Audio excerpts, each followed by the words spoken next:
Am I really having discussions as to whether Granit Xhaka, the pinnacle of Arsenal football, is better or not than Jorginho? Do me a favour.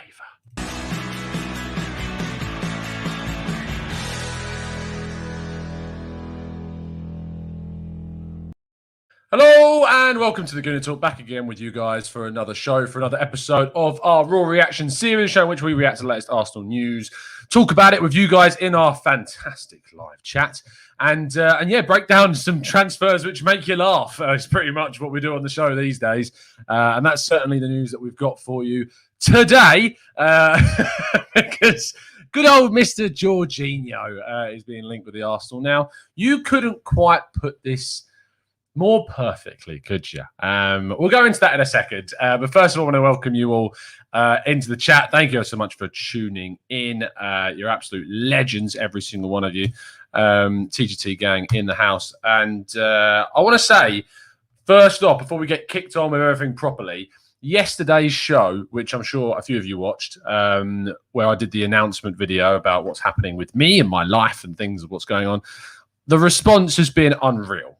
It's been a joke. Like, you guys are mental. I appreciate every single one of you. The messages that you've sent me, honestly, it got me of all people, a little emotional yesterday. It did, and I have to say, even the people that were just saying keep going with the content, constantly giving feedback and doing that, you guys are great. Thank you to all the expert members as well that have continued to support the channel, and thank you, of course, now to the new TGT ambassadors: Rohit, Aaron, Cole, Gary, the real Janice, Jared, Owen, Brian, and Alex.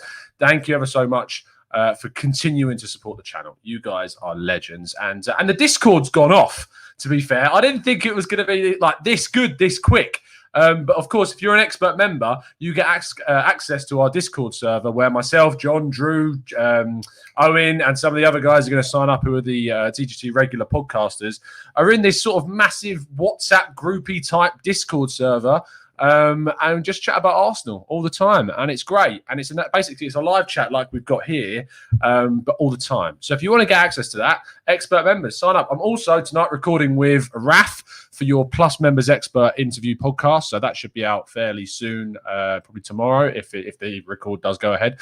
But yeah, that's everything that's going on in the world of TGT. Let's go straight into the news though, and talk about Jorginho initially. So Jorginho is, I think it's a really lazy link. I'm going to be very, very honest with you. I think it's a really lazy link. Now, if this happens, if it turns out Arsenal are looking at Jorginho as an option, as I always say, I will throw my hands up in the air as high as I possibly can and say, I got it wrong, guys. I was wrong about this. But I just feel that this is a bit easy. You may have seen, we did a video on it a couple of days ago about the swap deal that we've got to the point in the transfer window where now everyone's coming up with even more vague reporting, to the point where Arsenal and Chelsea are talking about a swap deal and then no players are mentioned. None.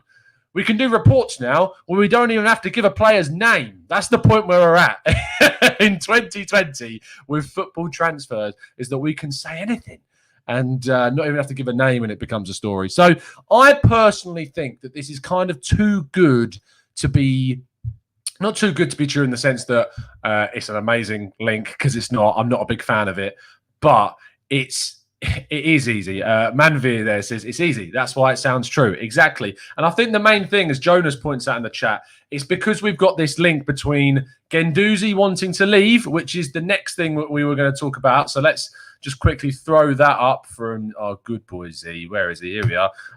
According to our information provided by Guendouzi's entourage, this is from Top Mercato. This is why I like Z, because he always referenced the source where it comes from. That's why you should go give him a follow.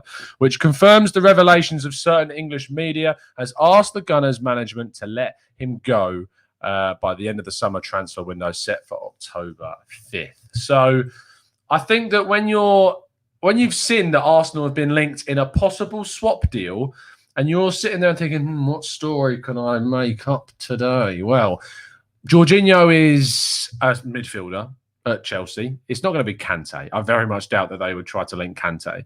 And then you've got Guendouzi, who's also a midfielder. So midfielder for midfielder. Oh, that makes sense. Let's pop these two together in a nice wrapped up bundle and put a story out. I do not think that, first off, this is true. Now, what we do on this show sometimes is that even though I might not think that this is true, doesn't mean that we're not going to talk about it hypothetically. And what I would like you to do in the chat box for me is put one simple word, and members, you can use your emoji if you like, but who is better, Jorginho or Granit Xhaka? Because if Jorginho is not an upgrade on a player that plays in exactly the same position as Granit Xhaka, then why bother? Why? What is the point in bringing in Jorginho, who's not going to get in my opinion, ahead of Granit Xhaka? But this is an opinion show, and you are more than welcome to disagree with me. So let me know in the chat box. Of the two, who do you think is better? Omar says Xhaka. This is Ty, says Xhaka. I'm just going to wait for this to upload. Here we go. Iron Cub says Xhaka. Mark says Xhaka. Khalid says Xhaka. Xhaka, of course, says Freddie. Omar says Xhaka offers more. Christopher Funk says Aouar. You got there first. Fair enough. Fair play to that.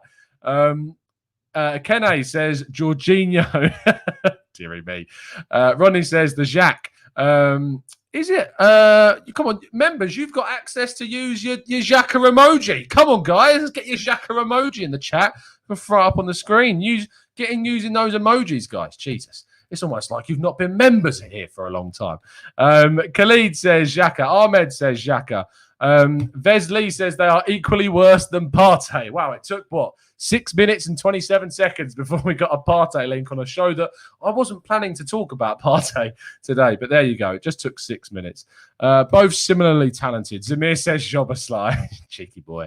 But yeah, what's the point? What's the point of bringing in a Jorginho for a Guendouzi? Now, I've always said that Guendouzi, for me, is like, he's a sellable asset from the club. Now, don't get me wrong. And what I found quite amusing is that the title around this is that Guendouzi has told Arsenal that he wants to leave. Well, we're trying to sell you, mate. We're trying. We are trying everything to sell you, but no one wants you. No one wants you. We've gone down to everyone. We've knocked on everyone's doors. We've gone here. We've got an Afro Frenchman here, an Afro-haired Frenchman, however you want to call that sentence. Do you want him? No. Oh, well, we tried. I don't really know. Let's not spam the chat. Let's not be spam the chat. You're going to get yourself banned. But I mean, just in case, just in terms of who's going to take him? Who's going to take Guendouzi? Talk to me, people. Who are we going to sell Guendouzi to that's going to want him? You've got a player that's, in my opinion, if someone asks me the question, what is Guendouzi? Well, he doesn't do loads in an offensive sense. He doesn't, for me, do loads in a defensive sense. And I'm going to grab my phone because I'm going to have to do some banning. In terms of what we're talking about regarding what he gives you, Guendouzi is very much an enigma. I don't really get what he does provide you and what he could give in the future, because he's shown me nothing. He's shown me nothing as to say, well, yeah, he's got a future at being an attacking midfielder. No, he doesn't. He's got a future being a defensive midfielder. No, he doesn't. And for that pure reason, I just don't think anyone's going to come out and go, well, we need a midfielder that's good at running. Who's going to want him? It's very, very, very difficult to try and put into words what Matteo Guendouzi would bring to a team. He's box to box, as Joe said. He's box to box. I get that. But he doesn't do enough in both ends of the pitch for me to garner a decent sized fee. And I just can't see where it's going to come from, that fee. I really don't get where that's going to come from. So there's my impassioned rant about Matteo Guendouzi. But we're trying, mate. We're really trying to sell you. I promise. We're doing the best we can. We've made some calls. It's not gone well so far, but we're gonna try. We're gonna try our hardest. So we move on then to the other piece of news, which is, I say the other because there's a few more things that have cropped up on my timeline whilst planning this show. And the other bit of news is that Aouar, we always love talking about Aouar, good old Aouar, is possibly a step closer to the Arsenal because Lyon have found a replacement in the form of AC Milan's Paqueta, Brazilian midfielder, of course, they signed. I think, was it they signed him from Fluminense or Flamengo, one of the F beginning Brazilian teams. It might not even been them. But but when you look at sort of that signing coming in, and I think I actually remember there was a quote from Ulas, the Lyon president, back in the past saying that Paqueta was not someone they were looking at. And the thing about Ulas is if you watch sort of things closely and you get into sort of the know about what these types of owners and presidents are like, Ulas he's not the most honest of people, because he's come out in the past and said that we're not in for Paqueta, but it looks like they are going for Paqueta now, and he could be the replacement for Aouar should the Frenchman leave for Arsenal. And the thing is that Arsenal, in my opinion, can only get one of Aouar or Partey. I just, even with the sale of, say, a Torreira, I don't see how. Now, I say that, but there was actually an interesting thing again on Z's feed today from Sam J. Dean, who is a football reporter from The Telegraph. Let me throw this back up on the screen for you.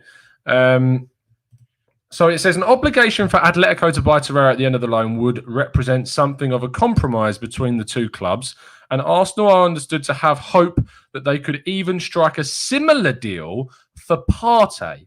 Atletico will only allow Partey to leave if the release clause is met, but their interest in Torreira has made the situation more flexible.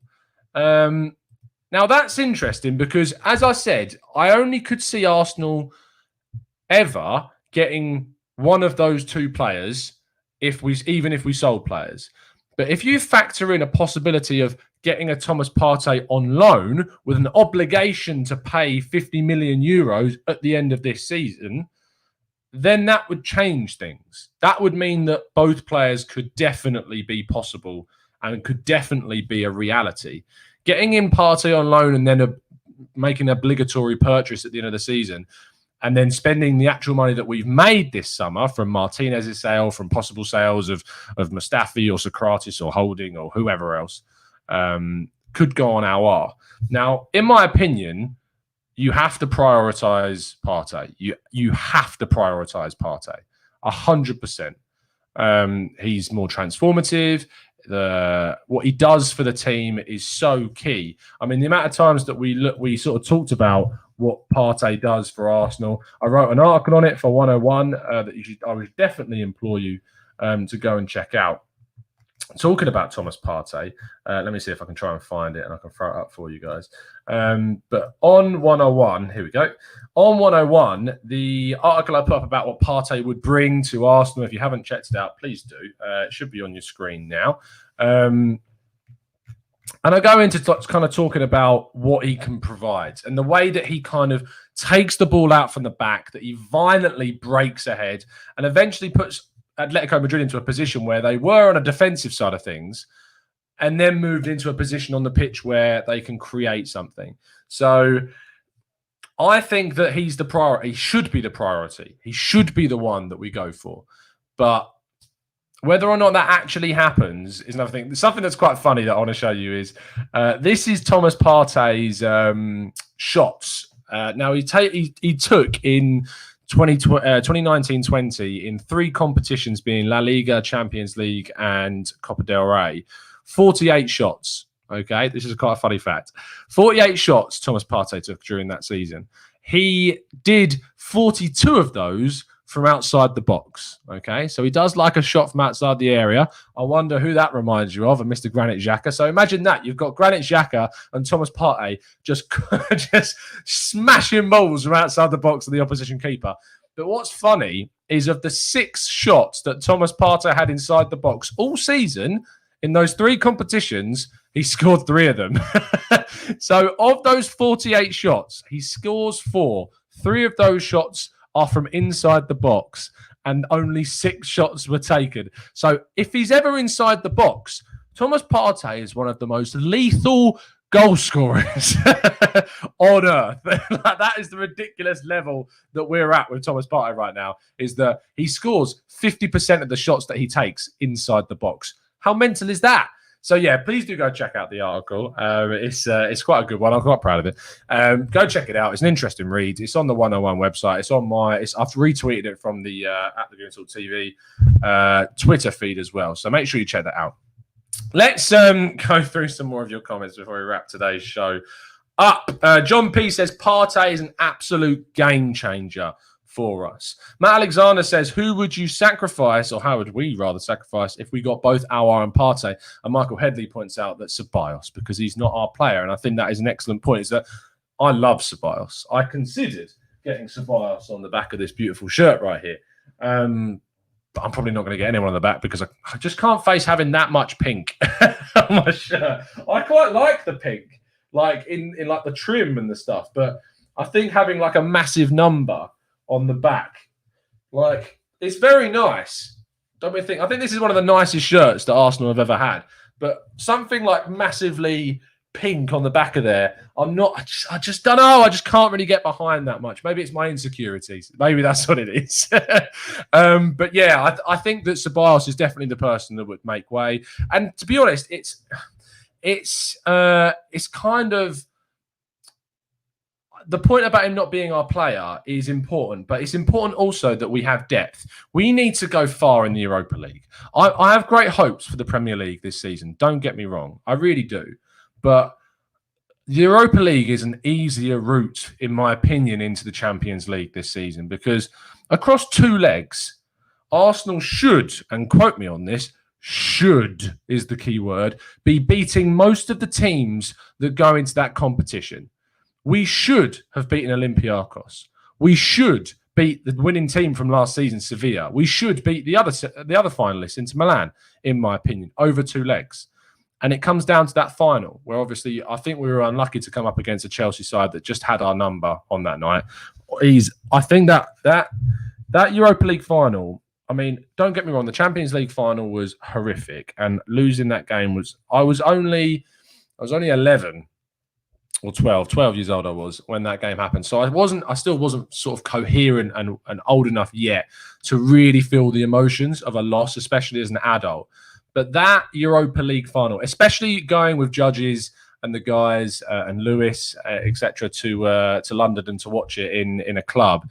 And we went all the way up there, and then the feed was really bad, and it was just a horrific night. And then to lose that, to the point where I walked out before the game, and and it's me, and I'd never do it at a game. You will never, ever, ever see me walk out of the Emirates before that final whistle goes. No chance. Absolutely no chance. But when you're in a pub/clubby type of environment where they've put on a rubbish stream of a game, it was like, you know, when you do your dodgy streams, I don't know what you're talking about, but you know, when you do those dodgy streams to try and find games, it was like that. The feed was terrible. It was delayed. And what made it even worse was that we had a TV in the corner about the size of this book in the corner. And I'm getting angry, I'm slamming books down. The size of that book in the corner that had the live feed about 10, 20 seconds ahead of the actual feed on the big screen. And I've never experienced a worse just way to watch a final. My God. So, yeah, I'm just ranting now, aren't I? But, yeah, it's that the Europa League is a very, very viable route back into the Champions League. And Arsenal have to be looking at doing the Europa League a more solid effort this season, 100%. Christopher Fung says, are you making fun of the size of my TV? No, I'm not, mate. I'm not. Let's go through some more of your comments. Rohit Chandala, who is one of our TGT ambassadors. Thank you, Rohit, for signing up. Massively, massively thank you to you. Says, what signing makes a 4-3-3 more practical? A 4-3-3 more practical is definitely Thomas Partey, because you play him next to Xhaka, and if you even don't sign Aouar, you move Ceballos into a more attacking position. You've also got the potential, when Emile Smith-Rowe comes back, to play him there. You've got the potential to play Willian as that sort of number 10/number 8 in a more advanced role. The Thomas Partey just for me weaves this entire team together, and I'm gutted that we couldn't get this done sooner, that he couldn't be playing in this game against Liverpool? Because I guarantee you, an Arsenal side with Thomas Partey in it would change so many things about what's available to us. And you know what the worst thing is if this deal happens and he's terrible, I'm going to get the most ridiculous levels of abuse you have ever seen from a person, because I will get pink writing with Thomas Partey on the back of this shirt. You have my word. I promise you, if Thomas Partey comes in, there will be pink plastered all over this shirt. I promise you. But yeah, it's just a pipe dream at this stage. It's just one of those. And I pray it happens. I just don't know whether it will. It's just so important. I haven't looked at a signing like Thomas Partey for so long and thought this signing changes everything. Everything for Arsenal. Our midfield is crap. It's so bad. In context, it's so bad when you look at it compared to other teams. Like you look at Liverpool, have just signed, for me, the best centre midfielder in the world. Now, you can come out with me with your De Bruyne's, but I consider him more of an attacking centre midfielder than a centre midfielder. I mean, a solid number 6/8, more of an A midfielder.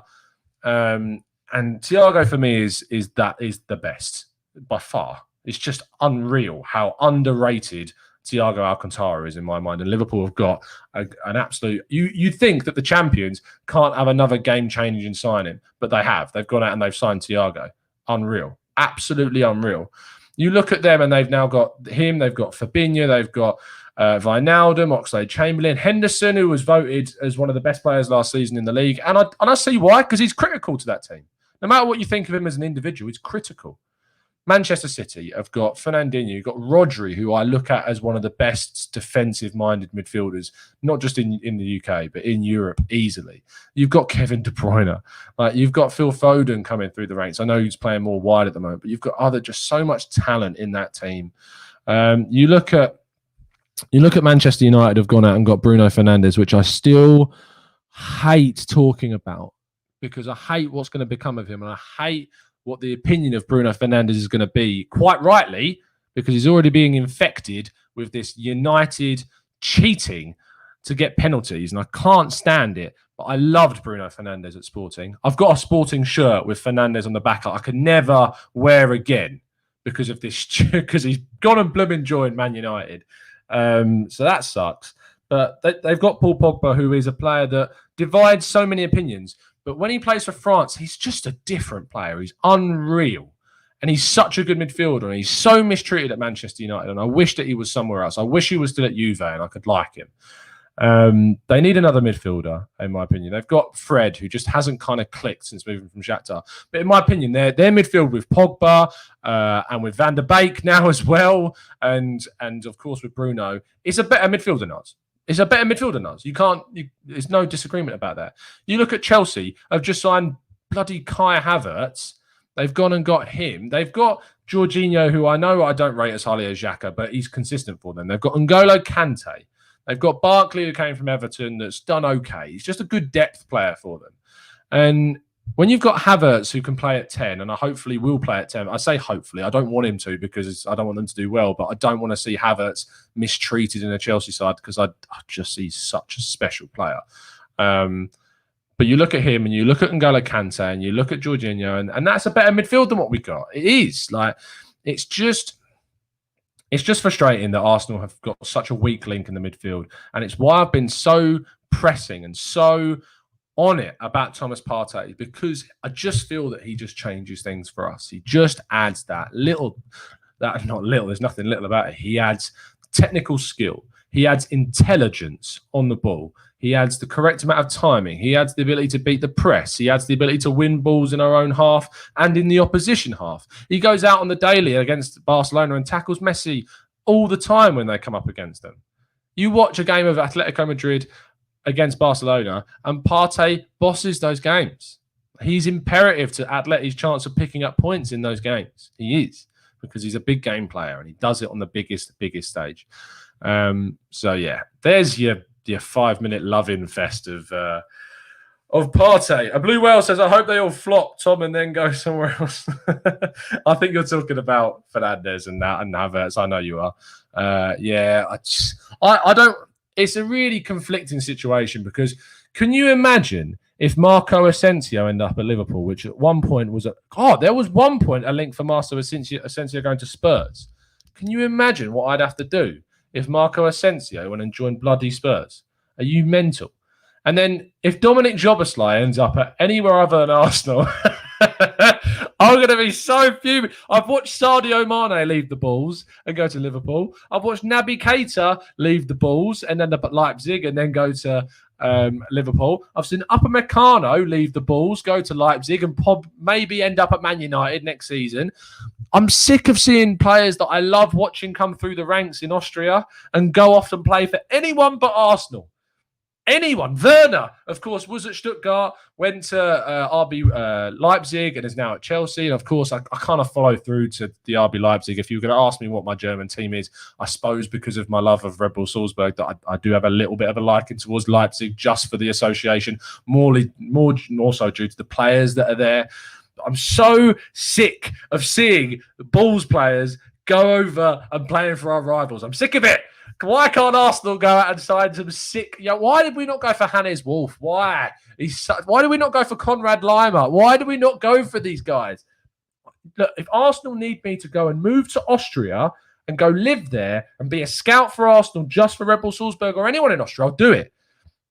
My email's in the description. I will move to Austria. My missus will kill me, but I will do it if it means that we can bring the likes of Dominic Szoboszlai into Arsenal because there's so much untouched talent in Austria, not just the Bulls, but just with Lask. You saw how good Lask were in the Europa League last season, and they were absolutely dominated by Man United when it came down to it. But there's so much talent in that country that Arsenal are just not taking advantage of.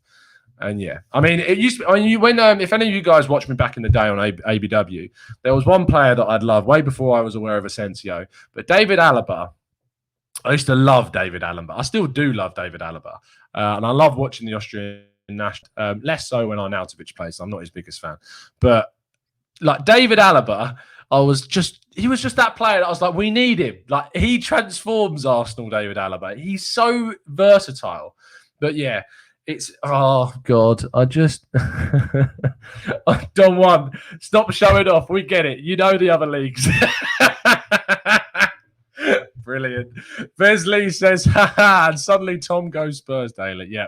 Szoboszlai, oh, Jesus Christ. If he went to Spurs, can you imagine? Peter Renner says, getting someone like Partey would mean we could put in extra midfielder, which should help in the final third. And that's the main thing is for our midfielders that if we want to switch to 4-3-3, we can't do it with the current squad that we have. We can't. We just can't do that. To move to a 4-3-3, it would require Arsenal to have a midfielder that gave Xhaka the security to do his job and not be too worried about when Xhaka does a Xhaka and does something wrong. It would require us to then bring in a more creative player like a Willian or Emile Smith-Rowe or a Ceballos into a more advanced midfield position. Like that's what we need. That's what we need to happen. But it requires that. And it requires also a better centre-back next to Gabriel. Gabriel has shown me everything that I think that we need in a centre-back. He's got presence. He's got physicality. He's got intelligence. He's got good passing. He's got good timing. He knows when to press. He knows how to work with the centre-back line. The other players around him know what to do. I just hope we can kind of replicate the performance that we put in against Fulham so much more this season because the way that we moved in such synergy with each other on the pitch against Fulham was so important to how we should be approaching the Liverpool game. And I'm praying to God that Kieran Tierney comes back for that. But we just need to bring in that system on a more consistent basis. And unfortunately, and if you read the article I put out on 101 about the way we set up and what Kieran Tierney does. Let me just throw this back up on the screen for you again. So I want to highlight it one more time. Let me find the article. Here we go. This one. This is the difference in the heat maps between Fulham and West Ham. Now, what you should see on your screen, let me just get rid of, sorry, Peter, I'm just going to get rid of your comment there so we can see the rest of it. But what you can see on the top of the screen, you've got You've got Tierney on the left, you've got Xhaka in the middle, and you've got Maitland-Niles on the right. Now look at the one in the middle. The heat map in the middle is Granit Xhaka against Fulham. Look how little he had to move in that game. How little he had to do in terms of movement. Because Granit Xhaka, when you play the system that we played against Fulham with Tierney and with Mainsley, that you've got a system that allows Xhaka to just play his game, to play those passes that he plays so well, to keep the game ticking over, keep him what he's doing. Now, you look at the heat map below against West Ham when we had Kolasinac in the Tierney role and Saka in the Mainsley role, and you look at immediately and you see that, look at Tierney on the left-hand side compared to Kolasinac and how much Kolasinac got further forward against West Ham, and you look at Saka's against Mainsley's and how much further forward Saka got than Mainsley did against Fulham, and then you see the Xhaka comparison and how intense Xhaka's heat map was against West Ham, and it goes to show you that Xhaka had to do so much work in that game because our left-hand side was so much more fragile and so much more open and so much more vulnerable that it meant that Xhaka's game suffered, especially in the first half. His first half was quite poor. Second half, he was a lot better. And we kind of needed the chat, I think, from half-time from Arteta to realise the issues that we're making. But we need to go back to the formation and the players that we saw play against Fulham. Mainsley needs to go back to that left midfield spot. We need to pray that we've got Tierney back, because if Kolasinac is there, and I know he had a decent game, it was fair to say, against Leicester, but we need Tierney. We need him badly because he's disciplined and his passing's excellent and he just knows where to be at the right time. So yeah, that's kind of it. The article's on the website. I go into a lot more detail about what Kieran Tierney does, about positionally how it kind of affected us against West Ham and the differences between that and Fulham. So yeah, please do go check it out. But it's just important that against Liverpool we have this same setup, we have the same sort of knowledge of the players that we've got on the pitch, and that's going to be really, really key to winning that game. This show went on a lot longer than I thought it was. Let's just answer a couple more questions because I've got a free one this evening, so I've got plenty of time on my hands. ASN says, who do you think should partner Gabriel at centre back in a back four this season, considering Saliba isn't ready according to Arteta? I mean, David Luiz for me is the one. The thing about David Luiz is that him and Gabriel, of course, speak the same language. Gabriel came into the team, the two games that he's played with people around him who he can't really communicate with that effectively, especially not in his sort of mother tongue. And if you were to partner him with David Luiz, who I thought, again, had a really good game against Leicester, the way that David Luiz has suddenly changed under Arteta is amazing. It's so good. And it makes you turn around. Do you remember when we did the shows back when he signed that one-year deal and we were going, no, like, why have we signed David Luiz to another deal after what he did against Manchester City? How stupid do we look now? How silly do we look? And how great it is that we look that silly for being so wrong about David Luiz. It's great. That's the thing about these shows. I genuinely don't think you can be someone that puts their opinion so strongly out on YouTube or on Twitter if you're not willing to turn around and hold your hands up when you were wrong. And we were so wrong about David Luiz signing that new one-year deal. And if David Luiz keeps up the performances that he's done so far in the last few months or so, it's a moronic decision not to sign him to one more year next season. And that's thinking way ahead. And I'm caveating that massively with the fact that he needs to be having a season like he's had so far all the way through. Because you know what's really good? You know what the benefit of having David Luiz for one more season is that you've got time for Saliba to integrate. You've got time for Saliba to develop. You've got time for him to mature and get used to the country, get used to his players, get used to the system. And I think that then means we don't have to invest money in another centre-back because we've invested in Gabriel. We've invested in Saliba. So if you can keep David Luiz playing to the level that he's playing at now, it enables you to bring in Saliba much more carefully and much more slowly and much more comfortably, so that in the long term, you've got Gabriel and Saliba there for the long term as a partnership. And I think David Luiz being here actually enables that to happen. We were all really kind of frustrated when David Luiz signed a new deal because I think a lot of people thought that when me included, I think when David Luiz signed, we were all really worried that meant Arsenal weren't going to sign a centre-back when that clearly is not the case because we've brought Gabriel in, but it just works for me. It just really, really works. And I'm loving the fact that they're working so seamlessly together. And I'm hoping that we can see a partnership of David Luiz and Gabriel with Saliba coming in, of course, very, very soon. Let's get some more questions in here. The real Janice, another one of our fantastic TGT ambassadors. Fantastic. Thank you, Janice, for tuning in as always, mate. He says, question, Tom, holding Luiz and Gabriel. But the thing is, does that take away from the dynamism that KT gives us playing at left centre-back? I think it does. I think a lot of people will say to you that Tierney could be playing the left wing-back's position this season.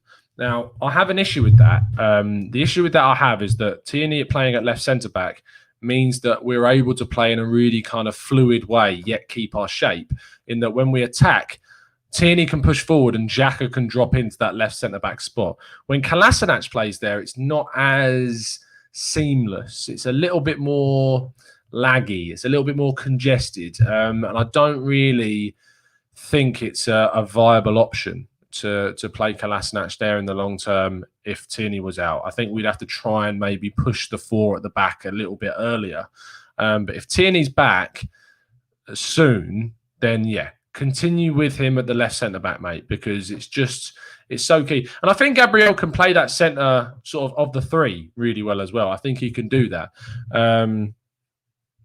So, yeah, I think it's really, really important. Sorry, I just got an email from... Oh, wow. Okay. So I got a really interesting email. In terms of other questions, Freddie McNay says, Tom, opinions on Rob Holding. He's really odd, isn't he? Because not personally. He's not personally really odd. Rob Holding is a player that you think initially is going to be like, right, he's going to go. Like, I don't think we can get, say, 12. I think I did a show when I was like, I don't think you're going to get any more than, say, 12 million for him at the moment. But he's just been solid. Like, he's just come in and he's just been solid. And like, Arsenal fans love new toys. Like, you love to see new players come in. Like, we're desperate, utterly desperate for Saliba to come in. When, quite frankly, we don't know how good he could be. Like, we don't know how good William Saliba is going to be. But he could be dreadful. Like, he could be horrific, and we just don't know. The thing is that we're willing to sacrifice and go, Rob Holding, nah, don't want that. Don't want this guy that's been consistent for the last couple of games or so. Bring Saliba in now. But it is that constant psychological want of something new and something better, and the gamble, taking the gamble. And sometimes it's not worth it. Sometimes it's all right to just, Rob Holding's playing well. Keep Rob Holding in the team. Like, why change it? If it's not broke, don't fix it. And I want to see Saliba as much as the next guy would come in and do really well. But if Holding's doing okay there, and if Holding's not having a bad performance, which he hasn't, I think Holding's had. And I'll tell you what, something that really irritated me this morning, and I will call him out for it, was, who I'm sure you're aware of on Twitter, put a video up of the Iheanacho chance, where the ball was played in. I can't remember who it was who played the ball in, but it was a fantastic curved ball, swung around Arsenal defenders, and Iheanacho was through. And for some reason, people felt the need, including was to criticise Holding's positioning on that chance when Iheanacho splits through the back of the 2 centre backs from what is an amazing pass. And I'm sorry, but sometimes a pass is just really good, and so good that it creates chances. And to blame Rod Holding for that situation, I thought was just such an over-analysis of that, and to not appreciate what was a really good ball. And Leno did really well in the end to stop that chance from going in. But just... some people just have an agenda at the end of the day against or for players. And I know some people turn around and say, well, you've got an agenda for Xhaka. But I still turn around and say that he was bad. Or, like, people think that I'm madly in love with Arteta. Hence why we've got a trust the process emoji. Let's have that thrown in there, guys. But the thing is, with Arteta is that, and with anyone, is that you need to be critical of them when they deserve it. Against West Ham, Arteta in our player ratings with me and Raf, I gave him a 6 because I thought he got it completely wrong. I thought changing the team was silly. I think bringing Saka instead of Mainsley was silly. I think not giving in El Neni more of a run in the first team after he had really good couple of performances was silly. And I didn't agree with those tactics. And I think that led to us getting under a lot of pressure from West Ham.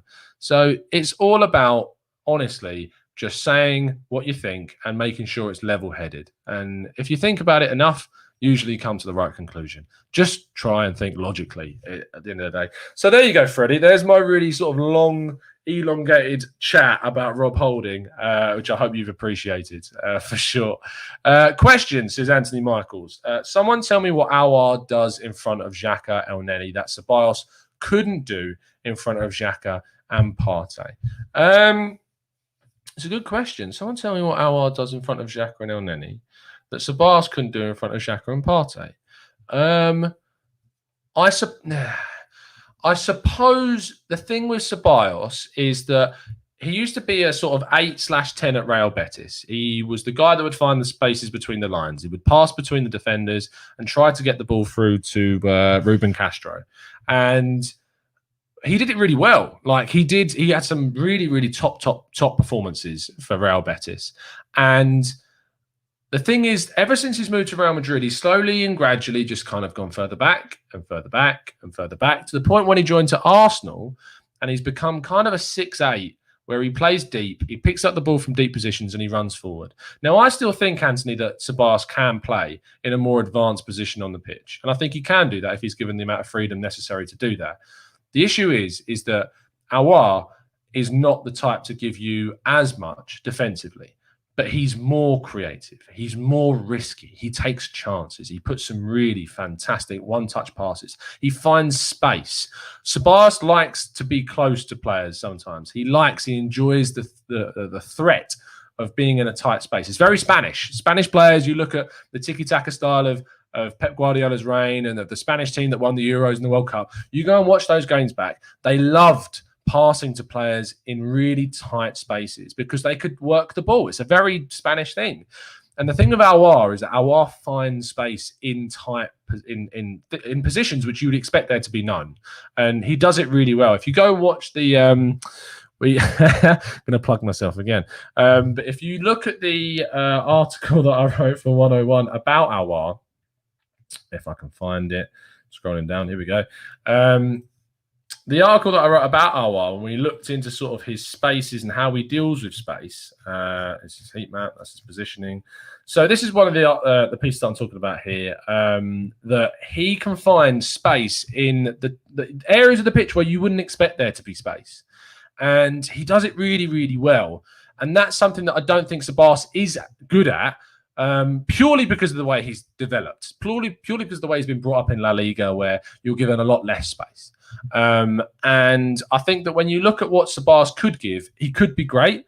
I just think that Aouar is a different level, if you know what I mean. Thank you to Guna Seb for joining up as a member. You absolute legend.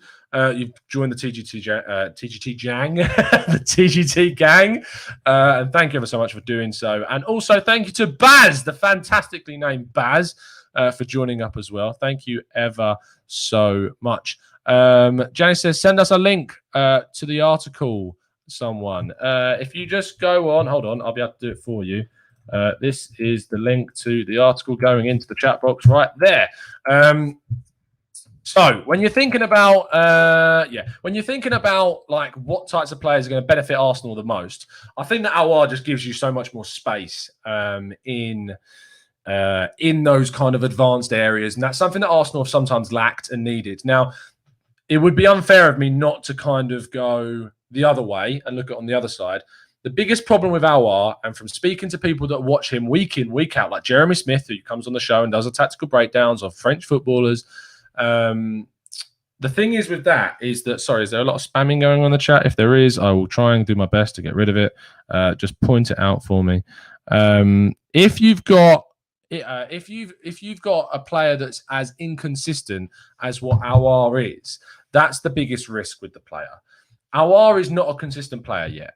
He's 22 years old, so he's nowhere near the finished article, and you can't expect, unless it's someone like a Kylian Mbappe, someone like a Haaland that just is a freak of nature and is that good, that young already, even a Jadon Sancho.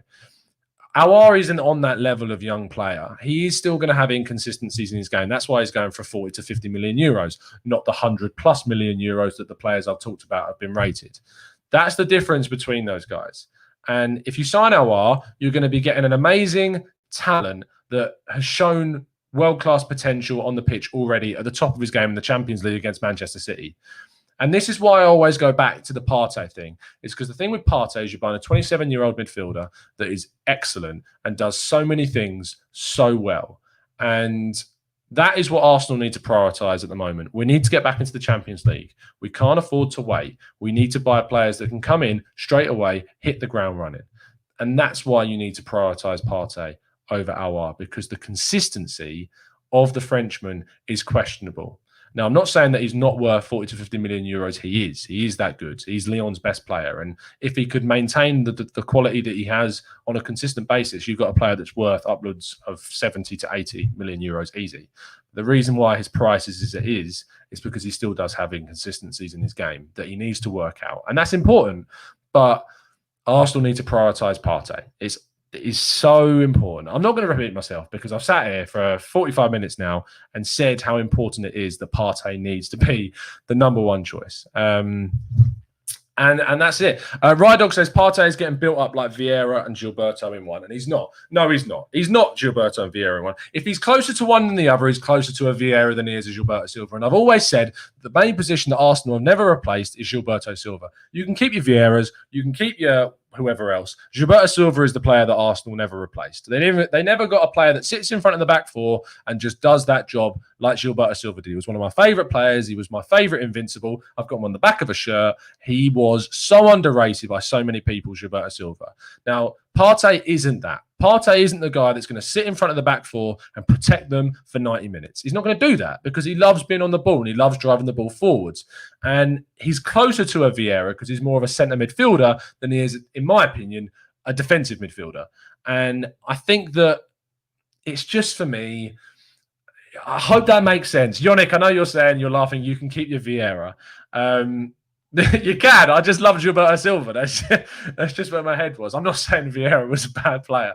I'm just saying that I love Gilberto Silva. And Javier says there are guys in the market like Gilberto. Now, Javier, if you could tell me who those players are, I'd love you to do that, because I look at what's available around Europe right now and think, the defensive midfield position in Europe just isn't. It's nowhere near as good as it was before. There's no more players as good as a Busquets. Busquets was the best defensive midfielder I'd seen for so long in so many ways, not just for like the way he was defensively and the way he protected Barca's backline, but for his passing ability as well. And the way that a tall, lanky player like Busquets could be this technical dream of a passer and still do that job so excellently. So I challenge you to find me a defensive midfielder, a list of them. I challenge you to find me a list of them that are good, because I genuinely think there is kind of a lack of that quality of defensive midfielders around right now. You look, Russ Morgan says Kante, and for me, Kante's no longer playing that defensive midfield position. Jorginho sits at the base. Jorginho sits at the base of that Chelsea team, and Kante actually plays ahead of him. And that's the thing, is that people get very confused about what a number 6 is, which is what a defensive midfielder is, and what I look at as a centre midfielder as a number 8. And I always get thrown up this name of Sangara, and I get that a lot of people like Sangara and they've watched him twice. I'm kidding. And they think he's good. And he probably is really good. I've not seen enough of him, honestly, to make a judgment. But the thing about Sangara is he's still very, very young. He's still at a mediocre club. He's still not been sold. He still needs to be moved on. He needs to go and prove himself for a better team. It could be Arsenal if it was great. But he's not quite done it for me. Arab says Declan Rice. And the thing is, he's played at West Ham. I mean, has he changed West Ham's fortunes? No. Is he going to go to Chelsea? Maybe. Will he prove me wrong? Maybe. Maybe he will. But the thing is that I just don't see it, even at the top clubs, really, really good defensive midfielders. At Barcelona, Busquets is past it. At Real Madrid, Casemiro. He's very good, Casemiro, but I just don't know what Zidane thinks his best midfielders at the moment. You see him play Modric and Kroos at the base. You see Isco come in. You see Federico Valverde, or I thought initially Valverde was going to be sort of this deeper midfielder that's now moved further forward. So I'm not sure what's going on at Real Madrid. You look at Bayern Munich. Bayern Munich, when they lost Thiago, who was their best, deepest midfielder to Liverpool, have now gone with Joshua Kimmich to play in the midfield next to Goretzka. They're very, very good. I don't look at them as out-and-out defensive midfielders because Bayern Munich don't necessarily need to have out-and-out defensive midfielders. Kimmich, I think, will be up there. Kimmich has definitely got the chance to be up there. Juventus, my Serie A knowledge is not amazing. I mean, they've got Bentancur, they've now got Artur, which is an amazing signing. They've got Weston McKennie. Thank you, Michael, for pointing that out. But they haven't got anyone that I would turn around and go, oh my God, Juventus have amazing defensive midfielder. They don't. PSG play Marquinhos in the midfield. They've got Marco Verratti there. They've got Idrissa Gueye, who of course came in from Everton. And I don't look at any of them and think they're all world class. They're all amazing. You look at the Premier League. Rodri is the best for me. Rodri is the best defensive midfielder in the world for me right now. He is unbelievably good. Unbelievably good. If you sit and watch a Man City game, the next time you watch them play, just take 15, 20 minutes to watch Rodri. If you got the option on BT Sport where you can see the whole pitch, just watch Rodri. His positioning is unreal. The way he reads the game is unreal. The way he passes it's Busquets-esque, except he's a bigger Busquets.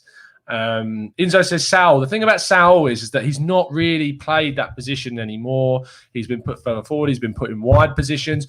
And as Simeone kind of has this, Simeone does this thing where he takes players that look like they're going to be defensive and he puts them in wide positions. He's done it with Saul and he's doing it now with Marcos Llorente. Marcos Llorente, of course, came in from Real Madrid. People thought he was going to be the replacement for Rodri. I never looked at him as the replacement for Rodri because I didn't think he was good enough to be the replacement for Rodri. But Marcos Llorente has now been put out wide and he's put into a more advanced role. And you look at how well that worked and how he scored against Liverpool twice and knocked them out of the Champions League. Like that what Simeone does with those players is unrivaled in Europe. No one else can transform a defensive midfielder into a more attacking-minded midfielder quite like Simeone does it. It's unreal. Koke, has played centrally, has played wide. He just does it over and over again. And then when he signs a Thomas Lemar, he gets it so wrong because you just shouldn't be putting Thomas Lemar into that Atletico team. Lacazette, I feel, would have absolute field day at Atletico Madrid. I think he's perfect. I think his physicality, the way he holds up the ball, would be great. But Saul just isn't. Sorry, bro, Inzo. He's just not for me. Chris P says Christian Bielik over Gilberto Silva.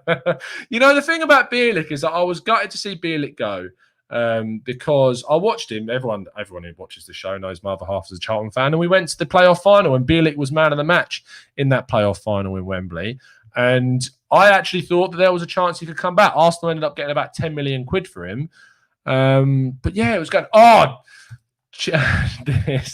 this one really annoys me because I remember talking to Vinicius Furlan, he's a guy over in Brazil and he supports the Brazilian side that Guimarães was at.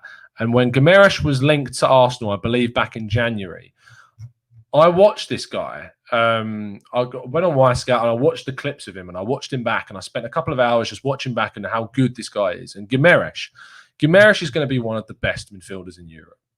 I have absolutely no doubt about that. He's special. He's so good. And Lyon have got a prized talent there. I love Kakare that's there as well. I've watched a few games of him and he looks like a player as well. But Guimarães is, what a buy that was. He was so good. So yeah, he's up there for sure. I'm gradually proving my own point wrong, aren't I, about the amount of defensive-minded midfielders there are. Conor Laguna, thank you for the super chat, mate. He says Sangara fits the mould you were talking about earlier about Austrian players. He's a young player in Europe that Arsenal should take upon. Don't try and twist me trying to link it to Austria. I know what you're doing. But I take your point. And I think that Arsenal need to go down the route of still kind of looking at that age profile. But going back to Partey, he's just different. It's just different gravy. He's a different class of player, and it's as simple as that. Right. This video has gone on for 54 minutes. I have to eat. I have to drink. My throat. I've been talking for 54 minutes non-stop. Unbelievable. Oh, I can talk for that long. It's crazy. Thank you, guys. Thank you. Thank you, Danny. Atletico Paranense. Thank you. Or Paranense. However, Vinicius pronounced it to me when I spoke to him. That's the team that Guimaraes was at before. And I was gutted and we missed out on it. But thank you. Thank you, guys. Thank you to the expert members who tuned in. Thank you. And the Discord is live. The Discord is so good. I'm looking at it right now. I'm going to put a message in there just after we finish this going live and get their thoughts on the show. If you want to join our Discord, people talk about Arsenal all day long, and it'd be amazing for you guys to become part of the family.